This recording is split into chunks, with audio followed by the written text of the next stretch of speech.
என்னோட உடம்புல நீ என்ன பண்ற? ஐயோ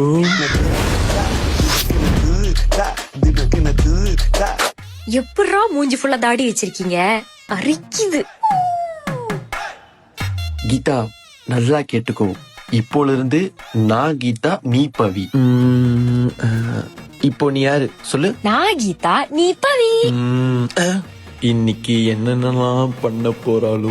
பவி, கைரா பேலஸ்ல தமிழ் புத்தாண்டு அதுவுமா எல்லா ஐட்டமும் 50% ஆஃப். ஏய் சும்மா இருடி, நானே டென்ஷன்ல இருக்கேன். பவி, இங்க பாரு எவ்வளவு வெட்டிங் சாரி இருக்குன்னு. பவி, எதை எடுக்கிறதுன்னு தெரியலையே. ஏய் சும்மா இருடி. பவி, லேங்கா. சும்மா இருடி. பவி, இங்க பாரு கிளட்ச். ஒரு நாள் பொம்பளையா இருந்து பாரு, அப்பதான் நாங்க படுற கஷ்டம் உனக்கு தெரியும். நீ சொன்னா கரெக்டா தான் இருக்கும். ஒரு நாள் பொம்பளையா இருக்கிறது இவ்வளவு கஷ்டமா இருக்க, இந்த பொண்ணுங்களும் டெய்லி எப்படிதான் பொம்பளையா இருக்காங்களோ.